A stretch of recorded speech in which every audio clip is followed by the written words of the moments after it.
Saya Alex Thompson, wartawan penyiasat dari New York, pemenang Pulitzer. Orang yang pernah menjatuhkan menteri dan CEO dengan satu artikel sahaja. Hari itu, 17 November 2025. Pesawat saya mendarat di KLIA dengan 2 jam lewat. Panas lembap menampar muka sebaik pintu terbuka. Saya mengeluh dalam hati. Malaysia ni memang macam oven terbuka. Macam mana orang boleh hidup begini setiap hari? Saya datang untuk selidik skandal kewangan sebuah syarikat Amerika yang melibatkan dana berbilion ringgit di Kuala Lumpur. Rancangan asal, 3 hari, ambil dokumen, temu bual, balik. Tapi, nasib lain yang menanti. Di kaunter immigration, saya sudah mula menggeleng kepala. Antrian panjang, tapi senyap. Tak ada yang potong barisan, tak ada yang jerit. Saya fikir, ini pasti kebetulan. Nanti, dalam MRT, pasti lain cerita. Saya naik teksi ke hotel di Bukit Bintang. Pemandu, seorang pakcik Melayu berbaju batik, senyum lebar. Selamat datang ke Malaysia, tuan. Saya angguk seadanya. Dalam hati, jangan buang masa dengan small talk. Malam pertama, saya cuba naik MRT dari Bukit Bintang ke KL Central untuk jumpa sumber. Stesen bawah tanah bersih, lampu terang, papan digital, tunjuk masa ketibaan tepat 2 minit lagi. Saya terkejut sedikit, tapi cepat-cepat menolak. Ini baru stesen utama. Nanti di tempat lain pasti berbeza. Tren masuk. Penuh, sesak. Orang berpeluh, bau campur-campur. Saya memegang beg kamera ketat-ketat. Saya berdiri di tengah-tengah, merumut dalam bahasa Inggeris. This is exactly what I expected. Chaos. No personal space. Third world public transport. Seorang gadis Melayu bertudung biru memandang saya. Tersenyum kecil, tapi saya buat tak endah. Di stesen seterusnya, ramai lagi naik. Saya terdorong ke belakang. Seorang lelaki India berbaju kurta meminta maaf walaupun dia yang terdorong. Saya angkat kening. Please, jangan buat-buat sopan. Tiba-tiba, saya rasa beg kamera jadi ringan. Saya capai poket belakang, kosong. Dompet dan telefon hilang. Jantung saya berdegup kencang. Mager, pasti ada pencuri. Saya jerit dalam hati. Saya pandang sekeliling, curiga pada setiap muka. Seorang budak Cina memakai earphone, seorang makcik Melayu memegang beg plastik, seorang mak saleh lain seperti saya. Semua kelihatan biasa. Saya turun di stesen berikutnya, Pasar Seni, dalam keadaan panik. Tiada dompet, tiada kad, tiada telefon. Hotel masih jauh dan saya tak ada duit tunai. Saya berdiri di tepi platform, memarahi diri sendiri kerana terlalu yakin. Memarahi Malaysia kerana, seperti yang saya jangkakan, negara penuh penyangak. Tiba-tiba, seorang lelaki Melayu berusia lingkungan 50-an, memakai baju kemeja lengan pendek dan bersongkok hitam kecil, mendekati saya. Cik, ada masalah? Saya pandang dia curiga. Saya kena curi dompet di tren tadi. Dia menggeleng kepala, tapi bukan dengan nada menyalahkan saya, malah seolah menyesal atas nama negara. Tunggu sebentar, katanya. Lalu membuka telefonnya dan menaik pantas. 2 minit kemudian dia tunjuk skrin. Satu notis di grup WhatsApp stesen MRT. Dompet kulit hitam jenama Tumi. Ada kad nama Alex Thompson. Dijumpai di lantai tren merah arah Gombak.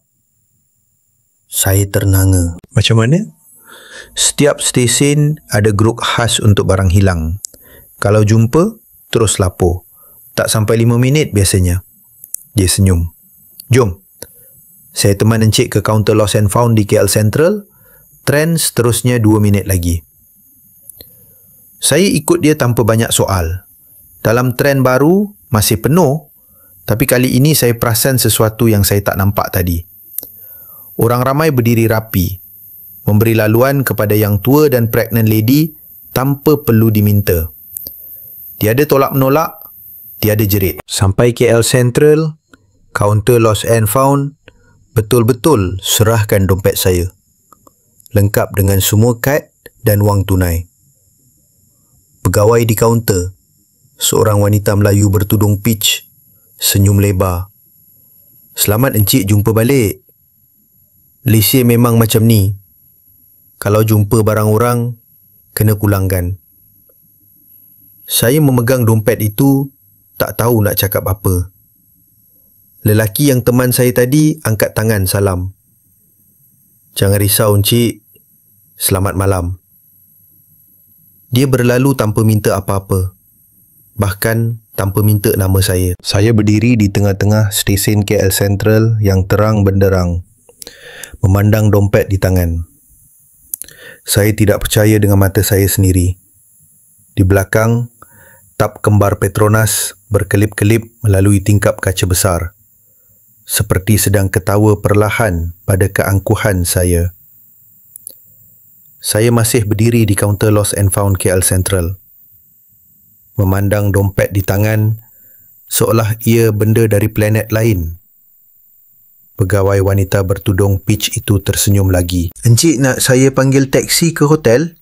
Ada voucher percuma untuk kes barang hilang. Saya menggeleng automatik. Tak payah, saya okey. Saya tak okey. Saya terkejut. Malam itu saya naik MRT balik ke Bukit Bintang.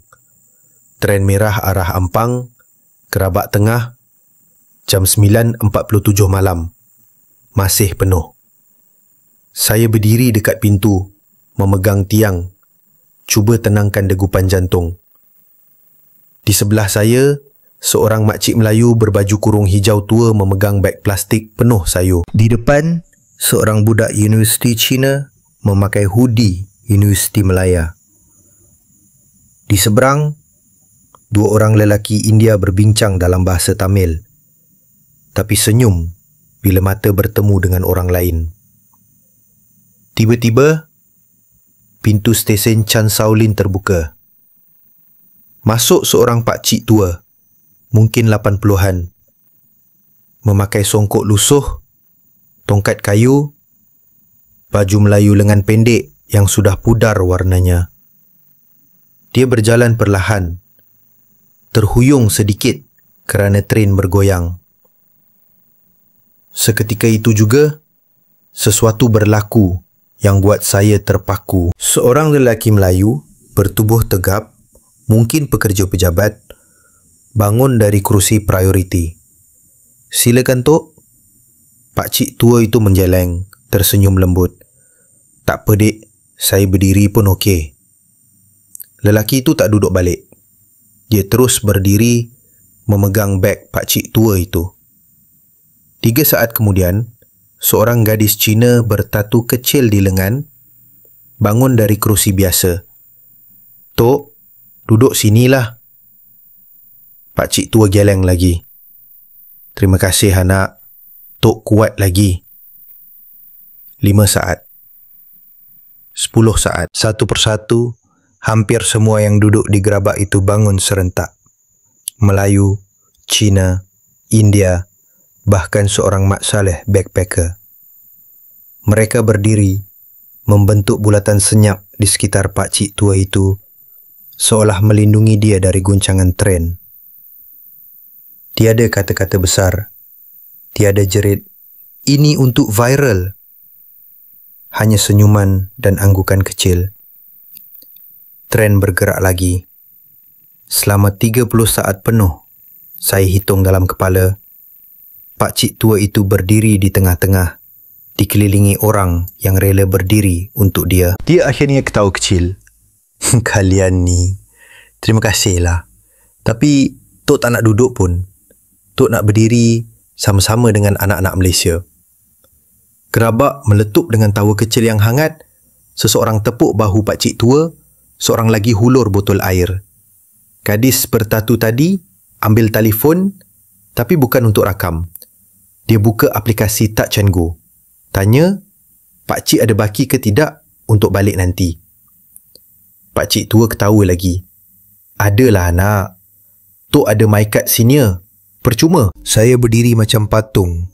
Tak tahu nak gerak ke mana. Ini bukan New York.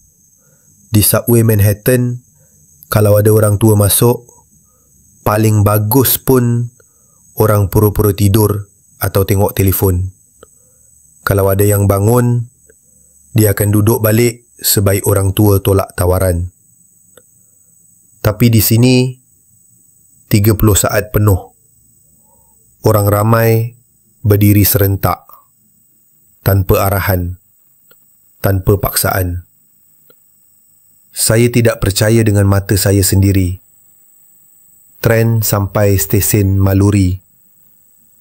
Pakcik tua turun, diiringi salam dan doa dari seluruh gerabak. Sebaik pintu tutup, semua yang berdiri tadi duduk balik perlahan-lahan, senyum-senyum macam tak ada apa-apa yang luar biasa berlaku. Seorang lelaki Melayu berbaju batik, mungkin 40-an, pandang saya dan tersenyum. First time di Malaysia, bang? Saya angguk perlahan. Biasalah tu, dia kata sambil ketawa kecil. Kita panggil gotong royong kecil-kecilan. Saya tak tahu nak jawab apa. Dia teruskan. Kalau di sini orang tua masuk train, kita tak boleh duduk senang lenang. Nanti mak kita marah. Orang sekeliling ketawa lagi. Suasana gerabak yang tadi sesak, kini terasa lapang, hangat. Saya sampai Bukit Bintang, turun dengan kaki terasa lemah. Di eskalator, saya masih terbayang-bayang 30 saat itu. Saya ambil telefon, buka aplikasi notes, mula menaip untuk artikel yang saya rancang.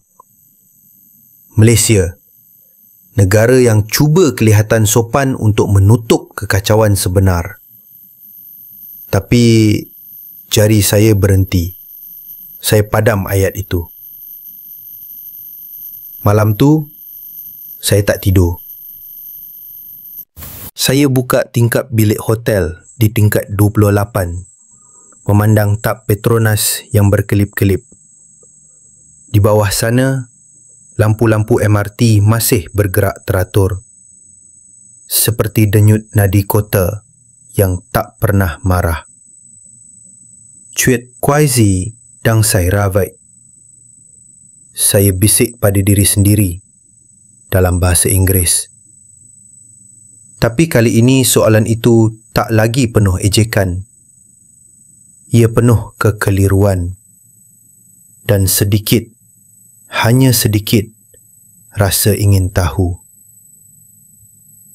Saya bangun pagi dengan kepala berat. Mata letih, tapi fikiran tak mahu diam. Di cermin bilik hotel, saya nampak wajah seorang wartawan yang selalu yakin dengan judgementnya. Kini retak sedikit di tepi. Saya keluar awal, tak mahu sarapan di hotel yang mahal. Saya mahu lihat Malaysia yang sebenar, bukan versi yang kemas untuk pelancong. Saya naik MRT lagi. Kali ini arah selatan, ke Tasik Selatan. Saya sengaja pilih waktu pagi puncak, jam 7.45, supaya boleh buktikan teori saya. Bila betul-betul sesak, sopan santun semalam tu akan hilang. Tren masuk. Penuh sampai tak ada ruang bernafas. Saya berdiri terhimpit, senyum sinis dalam hati. Nah, tunggulah nanti. Tapi apa yang berlaku seterusnya buat saya terdiam lagi. Seorang wanita mengandung 6 bulan masuk di stesen Bandar Tun Razak. Tiada kerusi kosong. Dalam masa 3 saat, saya hitung, seorang remaja Melayu bertopi snapback bangun, hulur tangan, bantu wanita itu masuk. Seorang lagi lelaki Cina berbaju ofis ikut bangun, beri laluan. Seorang makcik India yang duduk di kerusi prioriti terus bangun. Tarik tangan wanita mengandung itu perlahan-lahan dan dudukkan dia. Tiada kata-kata, hanya senyuman dan anggukan. Saya pandang sekeliling. Tiada telefon diangkat untuk rakam. Tiada yang jerit, bagus Malaysia. Hanya perkara biasa. Perkara yang mereka lakukan setiap hari. Saya sampai Tasik Selatan. Tukar ke LRT arah Putra Heights. Di platform, saya nampak papan digital tunjuk tren seterusnya tiba dalam 1 minit 42 saat. Dan betul-betul tiba pada saat ke-42. Saya geleng kepala. Di New York, kalau subway lambat 10 minit pun orang dah mengamuk. Saya jalan keluar stesen. Lapar. Di tepi jalan ada gerai nasi lemak bungkus RM2.50. Saya beli satu. Duduk di bangku plastik bawah pokok. Bau santan, sambal bilis, kacang tanah goreng. Saya tak boleh berhenti makan. Dalam 3 suap, bungkus habis.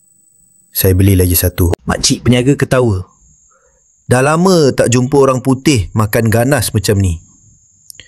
Saya tersenyum malu. Sedap sangat. Dia bagi saya secawan teh tarik panas percuma. Ini atas rumah. Selamat datang ke Malaysia. Saya berjalan lagi. Tak tahu nak pergi mana. Kaki bawa saya ke Pasar Borong Selangor. Bau ikan segar, sayur hijau, orang berborong dalam bahasa Melayu, Cina, Tamil, tapi semua faham satu sama lain. Seorang pakcik India jual pisang goreng, hulur saya satu batang panas. Makan dulu bang, baru bayar. Saya makan, dia tak minta bayar pun lepas tu. Saya naik MRT balik ke bandar, kali ini arah utara. Di stesen Hang Tuah saya terbaca papan pengumuman. Kebersihan stesen ini dijaga oleh penumpang kita sendiri. Terima kasih kerana tidak membuang sampah merata. Saya pandang lantai, bersih macam baru lap. Saya sampai ke LCC petang itu, berdiri di bawah tap Petronas. Saya angkat kepala, lihat 2 menara kembar itu menusuk awan. Dari bawah, ia nampak lebih besar, lebih megah daripada gambar mana-mana. Saya beli tiket Skybridge. Naik lift laju sampai tingkat 41. Di atas sana, angin bertiup kencang. Saya pandang kota Kuala Lumpur merebak luas. Bangunan lama berdiri harmoni dengan gedung pencakar langit. Masjid berkubah emas bersinar di sebelah kuil Cina beratap hijau. Gereja lama di tengah-tengah bandar moden. Semua nampak berfungsi bersama. Saya teringat kata-kata pakcik di Gerabak Merah semalam. Kita tak sempurna, tapi kita jaga satu sama lain. Saya letak tangan di pagar keluli Skybridge. Rasa dingin logam itu. Di bawah sana, ribuan orang bergerak seperti semut. Tapi semut yang tahu arah, yang tak bertumbuk sesama sendiri. Saya tarik nafas panjang. Nasi lemak tadi masih terasa di lidah. Bau teh tarik masih melekat di hidung. Dan 30 saat di Gerabak Merah itu masih berputar dalam kepala. Saya pandang jam. 6.15 petang. Matahari mula turun. Warnakan langit jingga keemasan. Saya sepatutnya marah kerana rancangan kerja terganggu. Saya sepatutnya menaip artikel sinis sekarang. Tapi saya tak buat semua itu. Saya hanya berdiri di situ, di atas kota yang saya sangka third world. Dan tiba-tiba, rasa kecil sangat. Saya bisik pada diri sendiri, perlahan.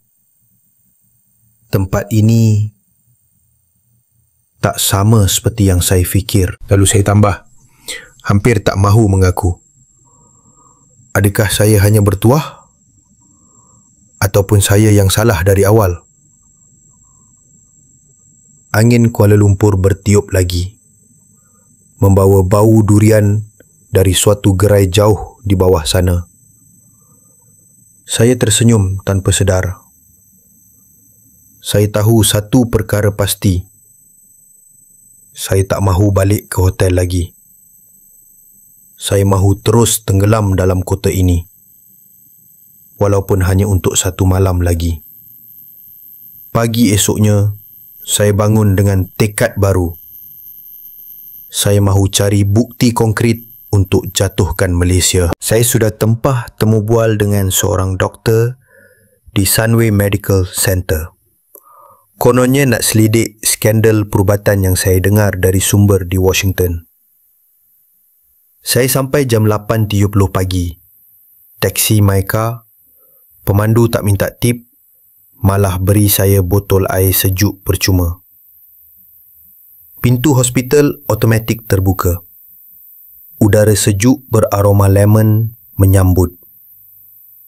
Saya menjeling sekeliling, mencari-cari kekurangan.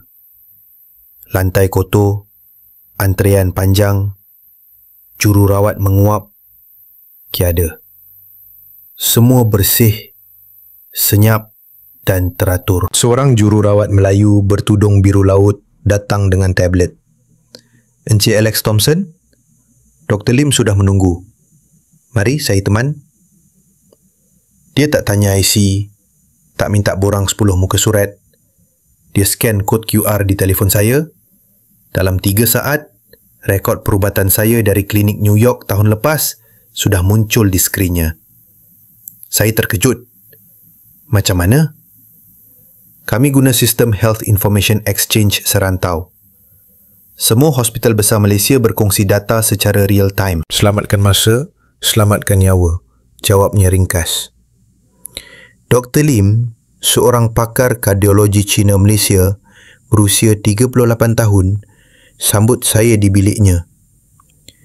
Dia buka laptop, tunjuk satu aplikasi yang saya tak pernah lihat di mana-mana hospital Amerika. Ini aplikasi MySejahtera versi klinikal. Pesakit scan QR, doktor terus nampak sejarah penyakit, alergi, bahkan dos ubat terakhir. Kalau pesakit tak sedarkan diri, kami scan MyCard. Semua data keluar dalam 8 saat.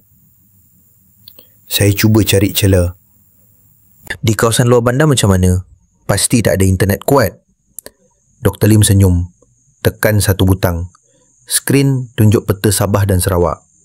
Titik hijau berkelip di kampung-kampung pedalaman. Kami guna satelit Starlink dan drone medical. Ubat kanser sampai ke Long Seridan dalam 4 jam dari KL. Di Manhattan, pesakit tunggu kurier 3 hari. Saya terdiam. Kemudian, dia bawa saya lawat ward kecemasan. Di situ saya nampak sesuatu yang buat darah saya naik ke muka. Seorang budak lelaki Melayu, mungkin 12 tahun, masuk dengan tangan patah teruk, kemalangan motosikal. Mak dia menangis teresak-esak. Tiada insurans swasta, tiada kad kredit. Jururawat tak tanya, boleh bayar dulu? Mereka terus bawa budak itu ke bilik bedah. Pakar ortopedik sudah menunggu. Saya tanya Dr. Lim, siapa bayar semua ni? Tabung bantuan perubatan kerajaan, ditambah dana zakat hospital, ditambah sumbangan orang ramai melalui aplikasi kami.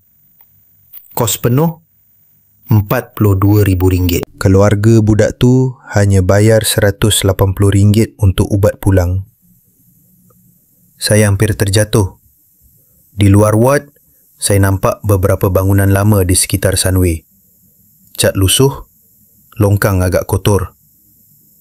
Saya cepat-cepat ambil peluang. Kan saya kata kawasan ni nampak uzur dan kotor.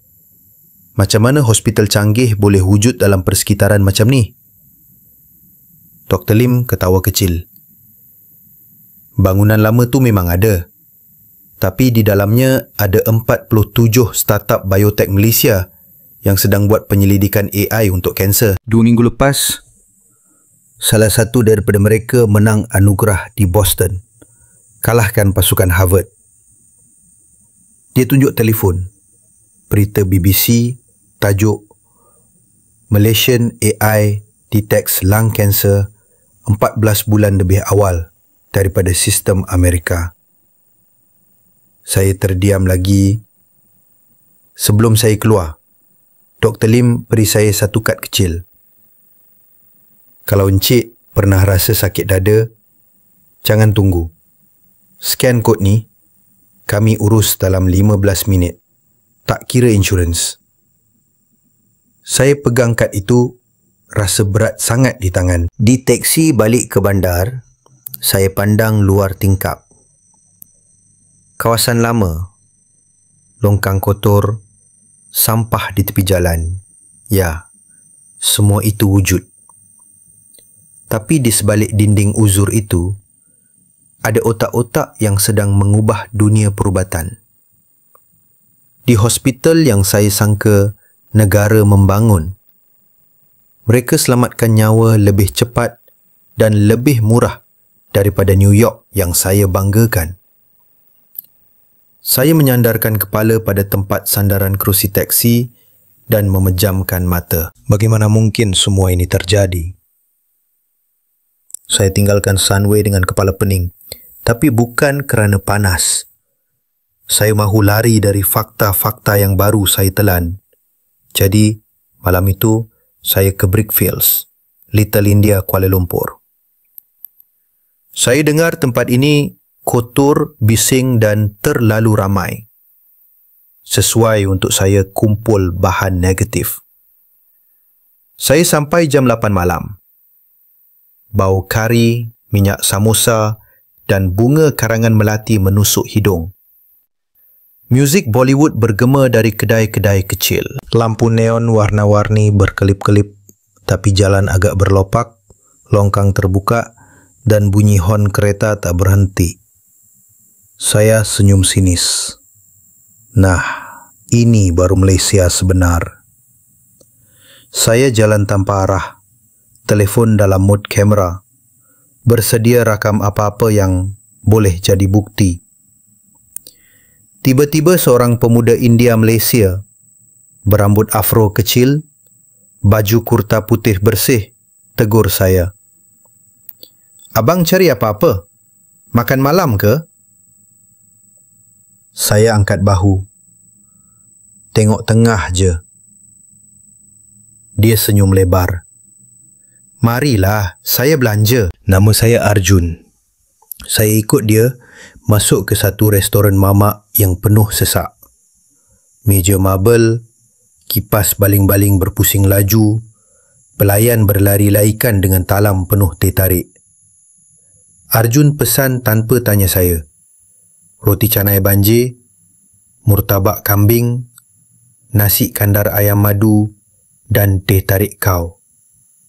Saya buat muka tak suka, tapi perut saya mengadu. Makanan sampai. Saya ambil satu suap roti canai. Rangup di luar, lembut gebu di dalam. Kuah dal dan kari ikan pekat betul. Saya lupa nak buat muka masam. Saya habis satu pinggan dalam 5 minit. Arjun ketawa. Dah agak. Orang putih pertama kali makan roti canai mesti lupa dunia. Dia kemudian ajak saya ke belakang restoran. Ada satu ruang terbuka kecil, lampu LED murah tapi penuh dengan anak muda sedang latihan tarian dan muzik. Seorang gadis Melayu bertudung sedang main sitar. Seorang lagi lelaki Cina main drum India. Arjun sendiri ambil biola barat dan sertai. Mereka main lagu Jaiho versi fusion, sitar, drum, biola dan zapin sekali. Orang ramai di restoran berhenti makan, tepuk tangan ikut rentak. Saya ternganga. Saya tanya Arjun, "Korang buat ini untuk apa?" "Untuk esok. Kami ada persembahan di Georgetown Festival. Tiket dah habis dijual dalam 20 minit. Dia tunjuk telefon. Laman web festival antarabangsa, nama kumpulan mereka, Kuala Lumpur Kolektif, berada di baris utama bersama artis dari London dan Mumbai. Saya cuba cari celah lagi. Tempat ni kotor lah. Jalan berlopak, bau longkang. Macam mana nak jadi pusat seni? Arjun angkat bahu, senyum. Memanglah kotor sikit. Tapi di sinilah kami belajar. Dinding buruk jadi kanvas mural. Longkang jadi tempat latihan breakdance. 2 tahun lepas, kami menang anugerah seni muda ASEAN, kalahkan Singapura. Ia bawa saya jalan lagi. Di satu dinding buruk penuh lumut, ada mural besar. Muka Buddha, kalimah Allah, salib Kristian, dan simbol Tao.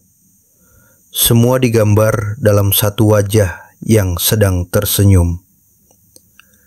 Di bawahnya tertulis, "Satu Malaysia, beribu cerita." Saya rasa sesuatu pecah dalam dada. Kemudian Arjun ajak saya ke rumahnya. Satu flat lama di tingkat 3, tangga sempit, kipas baling-baling berkarat. Tapi sebaik pintu terbuka, saya terkejut lagi. Ruang tamu penuh rak buku.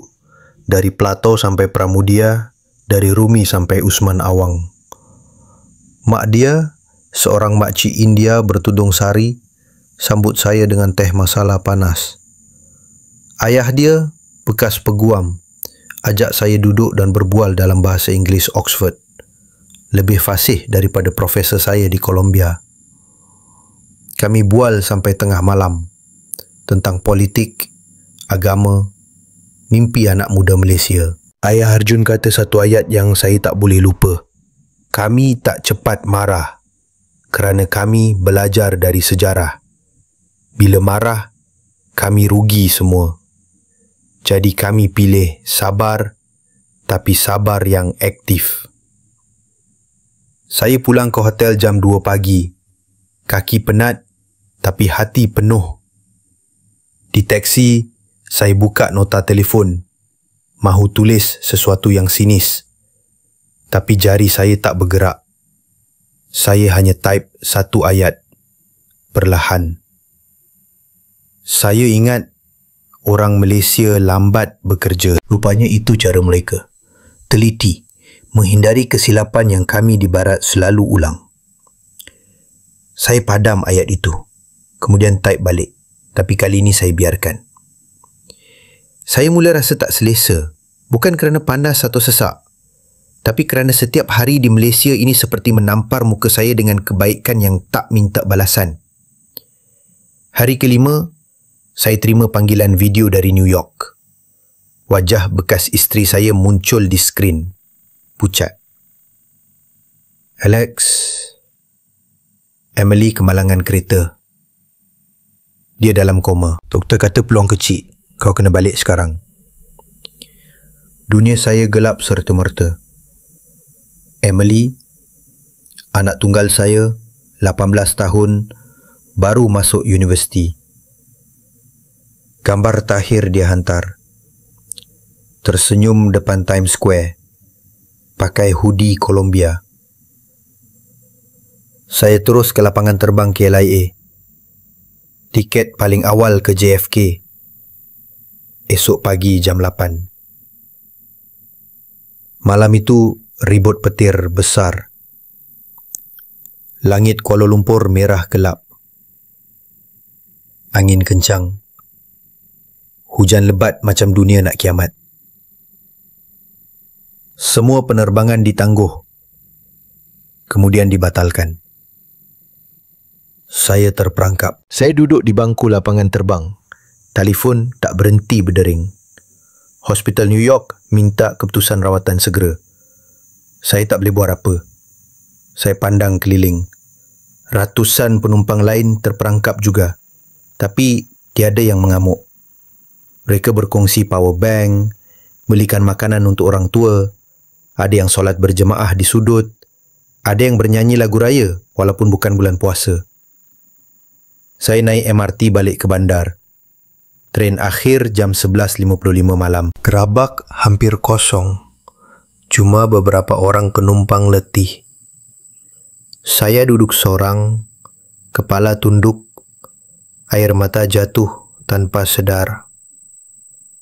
Seorang makcik Melayu bertudung putih, mungkin 60-an, duduk sebelah saya.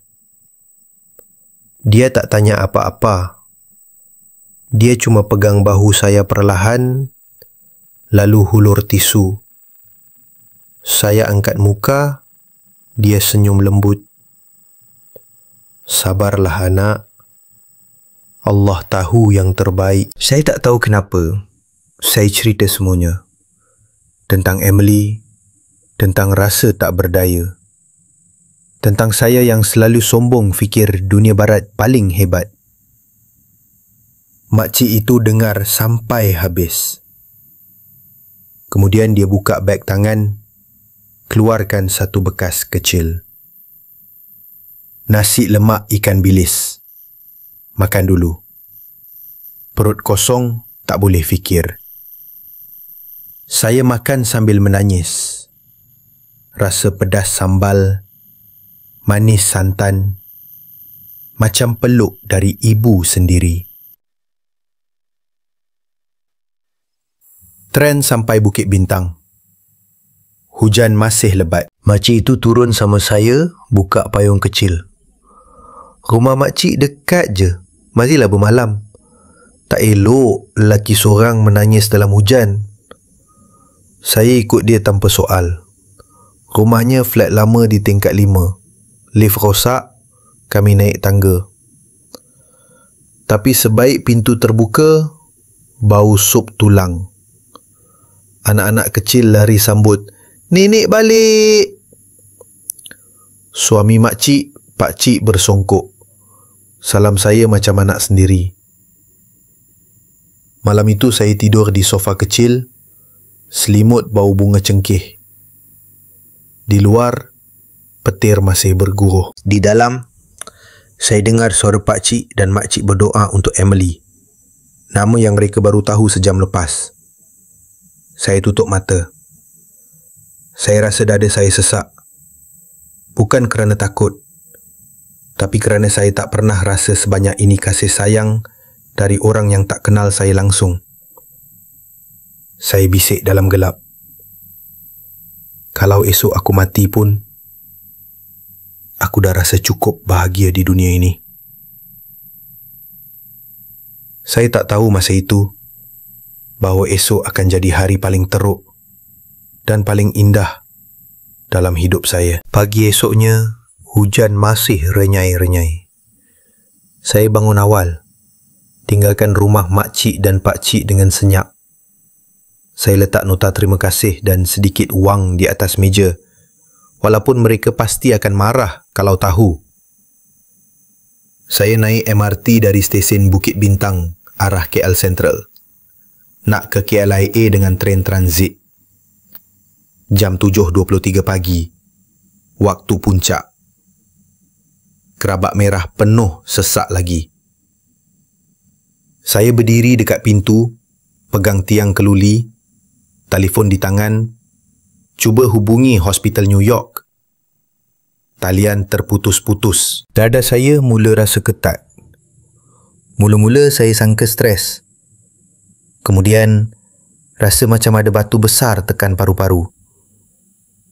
Saya cuba tarik nafas panjang, tak boleh. Tangan mula kebas, penglihatan kabur. Saya tahu apa yang sedang berlaku. Serangan jantung. Di tengah-tengah gerabak MRT yang penuh dengan orang asing, saya cuba pegang tiang kuat-kuat, tapi lutut lembut. Saya rebah perlahan ke lantai. Telefon jatuh. Skrin pecah. Orang sekeliling terkejut. Seseorang jerit, "Doktor! Ada doktor ke?" Seketika itu juga, gerabak yang sesak tadi bertukar jadi bilik kecemasan bergerak. Seorang lelaki Melayu berbaju ofis, mungkin 30-an, terus lutut di lantai, buka beg saya, cari kad pengenalan. "Dia Mat Saleh. Ada sesiapa tahu CPR?" Seorang gadis Cina bertudung labuh angkat tangan. "Saya perubatan tahun akhir USM. Biar saya." Dia terus tekan dada saya. Irama tepat. 100 hingga 120 tekanan seminit sambil kira kuat dalam bahasa Melayu. 1, 2, 3. Seorang lagi lelaki India tekan butang kecemasan tren. Loceng berbunyi nyaring. Pengeras suara terus umum. "Kecemasan perubatan di gerabak 4. Sila beri laluan." Tren berhenti di stesen berikutnya. Stesen Hang Tuah. Tanpa tunggu jadual, pintu terbuka. Penumpang di gerabak lain terus beri laluan. Buat lorong manusia dari gerabak sampai ke pintu keluar stesen. Tiada tolak-menolak. Tiada jerit, "Cepatlah." Hanya satu arahan tenang. "Bagi laluan. Ada orang sakit." 2 orang pegawai MRT berlari masuk dengan defibrillator mudah alih. Gadis perubatan itu terus pasang pad di dada saya. Mesin bunyi. Analisis. Syok disarankan. Syok pertama. Badan saya terlonjak. Syok kedua. Saya rasa denyut jantung kembali. Lemah, tapi ada. Mereka angkat saya ke atas stretcher.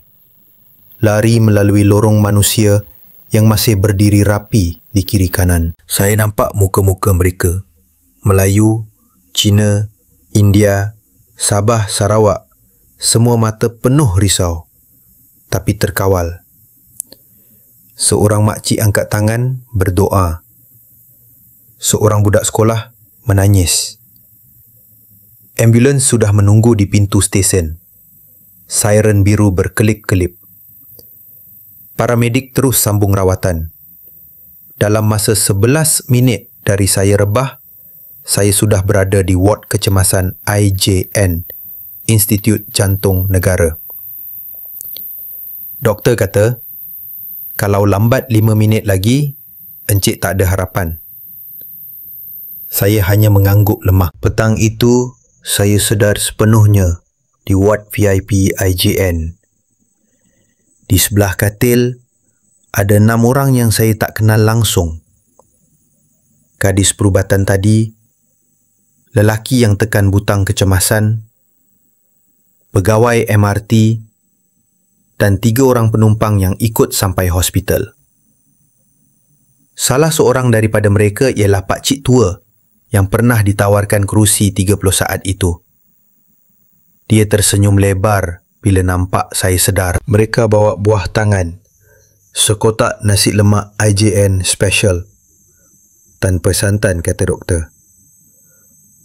Sekeping kad get well soon ditandatangani oleh 47 penumpang gerabak merah pagi tadi. Nama, kaum dan doa ringkas dalam pelbagai bahasa. Saya baca satu persatu, air mata tak berhenti jatuh. Doktor masuk, senyum. Encik Alex, ada berita baik dari New York. Anak encik sudah sedar dari koma pagi tadi. Mereka kata keajaiban. Saya tutup muka dengan tangan. Di luar tingkap IJN, saya nampak Tak Petronas berdiri teguh walaupun ribut semalam. Nhưng rồi chuyện không thể tin được đã xảy ra. Bukan sekali, tapi berkali-kali. Di negara yang saya pernah panggil Third World. Saya pegang tangan gadis perubatan itu. Terima kasih. Kamu semua selamatkan nyawa saya. Dia geleng kepala. Bukan kami. Ini Malaysia. Kami cuma buat apa yang kami selalu buat. Jaga satu sama lain. Malam itu saya tidur dengan tenang buat pertama kali sejak sampai sini. Di luar, Kuala Lumpur terus bernafas. Tenang, teguh dan penuh kasih. Saya buka mata perlahan-lahan. Cahaya matahari pagi masuk melalui tingkap IJN, lembut dan hangat. Di sebelah katil, pakcik tua yang pernah ditawarkan kerusi 30 saat itu sedang duduk membaca surat khabar utusan. Dia angkat muka, senyum sampai nampak gigi emasnya. Bangunlah tuan nak. Doktor kata hari ini boleh keluar ward. Saya cuba duduk. Badan masih lemah. Tapi dada tak sesak lagi. Pakcik, kenapa pakcik ada sini? Dia letak surat khabar, pegang tangan saya perlahan. Dari hari pertama pakcik nampak encik di gerabak merah, pakcik tahu encik tengah cari sesuatu.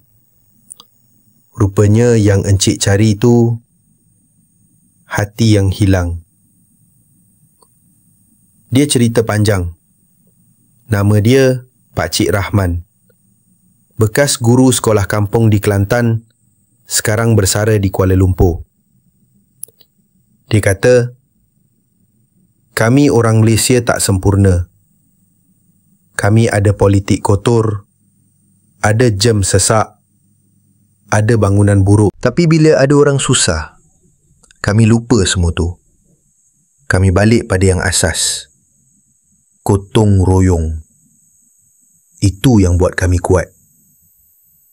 Saya dengar sampai habis. Air mata mengalir tanpa malu. Saya cerita pada dia semua. Tentang Pulitzer saya. Tentang artikel-artikel yang pernah saya tulis. Tentang negara membangun yang gagal. Tentang betapa sombongnya saya datang ke sini. Pakcik Rahman hanya angguk-angguk. Anakku, kesombongan itu macam penyakit jantung juga. Kalau tak dirawat, dia boleh bunuh kita perlahan-lahan. Petang itu, doktor benarkan saya keluar. Sebelum pergi, seluruh katitangan ward datang. Doktor, jururawat, cleaner, semua senyum dan peluk saya satu persatu. Seorang jururawat Melayu bertudung putih bisik di telinga saya. Cik Alex, anak Encik Emily dah video call tadi. Dia kata dia nak jumpa pakcik-pakcik Malaysia yang selamatkan ayah dia. Saya keluar dari IJN dengan kaki masih goyah, tapi hati penuh. Di tepi jalan, Arjun, pemuda dari Brickfields, sudah tunggu dengan kereta Proton Saga lama. Ayah makcik yang malam hujan tu suruh jemput abang. Kata tak boleh biar abang naik teksi seorang. Kami memandu perlahan melalui Kuala Lumpur. Saya pandang luar tingkap. Jam masih ada. Longkang masih buruk di sesetengah tempat. Tapi saya tak nampak benda tu lagi. Saya nampak orang ramai membantu orang tua seberang jalan. Nampak budak sekolah bagi duit shilling pada pakcik pengemis. Nampak seorang lelaki Melayu tolong angkat kerusi roda wanita India naik bas. Saya tanya Arjun, kenapa kamu semua buat macam ni? Tak penat ke? Dia senyum. Penatlah. Tapi kalau kita tak jaga satu sama lain, siapa lagi nak jaga kita? Malam itu saya duduk di Taman KLCC, bawah tap Petronas yang berkelip-kelip. Saya buka laptop, mula menaip artikel baru. Bukan untuk jatuhkan Malaysia, untuk angkat Malaysia. Saya type ayat pertama. Saya datang ke Kuala Lumpur dengan hati penuh ejekan. Saya pulang dengan hati penuh hormat. Saya berhenti, pandang langit malam. Kolej, tôi đã sai từ đầu. Saya padam ayat terakhir tu, ganti dengan satu ayat yang lebih jujur. Memang saya salah dari awal. Dan saya bertuah kerana Malaysia ajarkan saya cara jadi manusia semula. 3 hari selepas keluar hospital, saya sudah boleh berjalan jauh. Saya ke KL Sentral pagi-pagi, naik MRT Gerabak Merah lagi. Sengaja. Saya mahu rasa semula tempat yang pernah hampir jadi tempat saya mati. Gerabak penuh seperti biasa. Tapi kali ini saya tak berdiri dengan curiga. Saya berdiri dengan hormat. Saya nampak Pak Cik Rahman di kerusi prioriti. Angkat tangan, salam pada saya. Saya balas salam. Mata berkaca. Saya sampai stesen Pasar Seni, turun dan terus ke Central Market. Di sana, saya jumpa Arjun dan kumpulannya sedang buat persembahan kecil untuk pelancong.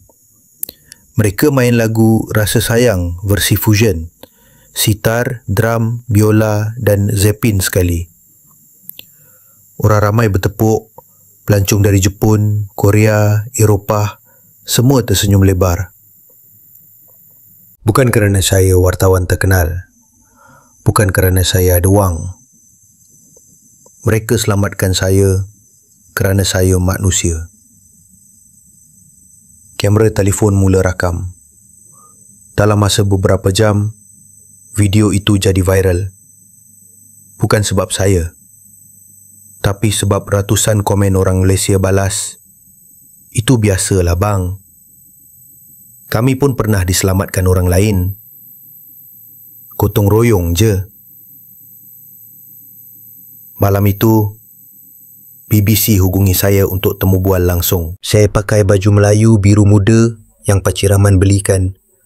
Duduk depan tap Petronas yang menyala terang. Pewawancara tanya, "Alex, apa yang paling mengejutkan anda tentang Malaysia?" Saya tarik nafas panjang, pandang terus ke kamera. Malaysia bukan negara sempurna. Ada jam, ada bangunan buruk, ada politik yang bising. Tapi di saat paling penting, bila nyawa bergantung pada detik, Malaysia jadi negara paling maju yang pernah saya jumpa. Kamu boleh ada teknologi canggih, hospital mahal, subway tepat masa, tapi kalau hati manusia kosong, semua tu tak ada makna. Malaysia ajar saya satu perkara yang Universiti Columbia tak pernah ajar. Kemajuan bukan pada bangunan tinggi atau kereta laju.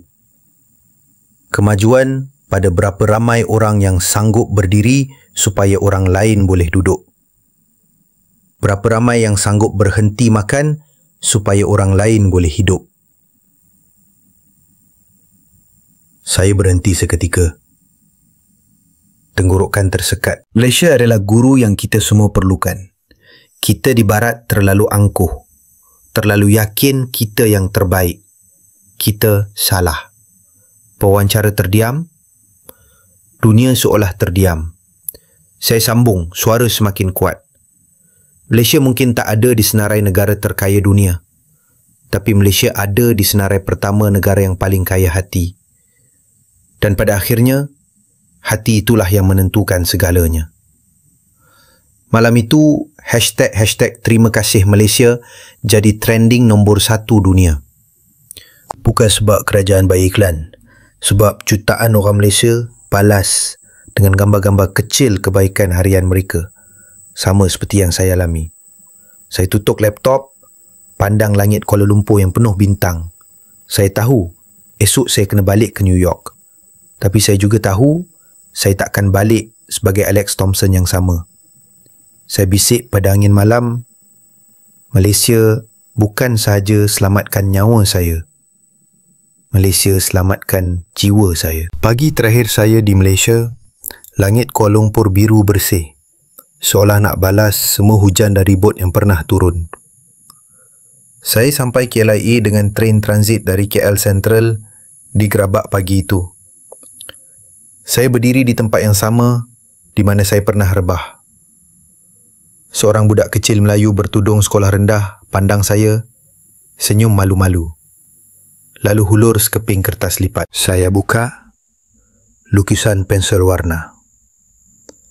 Tap Petronas, gerabak MRT merah, dan seorang Mat Saleh memakai baju Melayu biru sedang tersenyum. Di bawahnya tertulis tulisan kanak-kanak. Terima kasih, Uncle. Selamatkan hati kami. Jangan lupa Malaysia, ya. Saya peluk budak itu tanpa fikir panjang.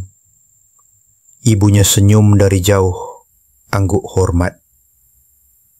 Sampai KLIA, saya terkejut. Di kaunter check-in, ada hampir 50 orang menunggu saya. Pakcik Rahman, makcik yang beri nasi lemak malam hujan, Arjun, gadis perubatan dari Gerabak Merah, pegawai MRT, jururawat IJN, malah Dr. Lim dari Sunway. Mereka bawa satu beg kain batik kecil. Pakcik Rahman jadi juru cakap. Anakku, kami tak minta apa-apa balasan, tapi kami nak bagi 3 benda kecil supaya encik tak lupa kami. Dia buka beg itu perlahan-lahan. Pertama, satu replika kecil tap Petronas daripada kristal saiz tapak tangan. Kedua, satu bungkusan nasi lemak bungkus daun pisang. Makcik yang malam hujan tu bungkus awal pagi tadi. Dia kata kalau encik lapar di kapal terbang, buka je. Masih panas dalam bekas termos. Ketiga, satu fail nipis. Saya buka. 47 helai surat dari semua penumpang Gerabak Merah hari saya jatuh sakit. Ada yang tulis tangan, ada yang print, ada yang cuma satu ayat. Saya baca satu, Encik Alex, terima kasih kerana jatuh di gerabak kami. Sebab tu kami dapat buktikan pada dunia, Malaysia bukan kata-kata, Malaysia perbuatan. Air mata saya jatuh atas kertas itu. Saya peluk Pakcik Rahman kuat-kuat. Dia tepuk belakang saya macam ayah tepuk anak. Pergilah anak. Bawa cerita kami ke sana. Tapi jangan lupa balik, ya. Malaysia sentiasa ada tempat untuk encik. Mereka ikut saya sampai pintu immigration. Saya pusing berkali-kali melambai sampai tak nampak mereka lagi. Di dalam pesawat Malaysia Airlines MH004 ke New York, saya duduk di kerusi tingkap. Pesawat mula bergerak perlahan. Saya pandang luar lapangan terbang, kemudian bandar Kuala Lumpur, kemudian tap kembar Petronas yang berkilau di bawah cahaya pagi. Saya buka bungkusan nasi lemak. Bau santan dan sambal bilis naik serta-merta. Saya makan perlahan-lahan. Setiap suap terasa macam peluk dari seluruh Malaysia. Pesawat naik tinggi. Kuala Lumpur hilang dalam awan. Dan saya tahu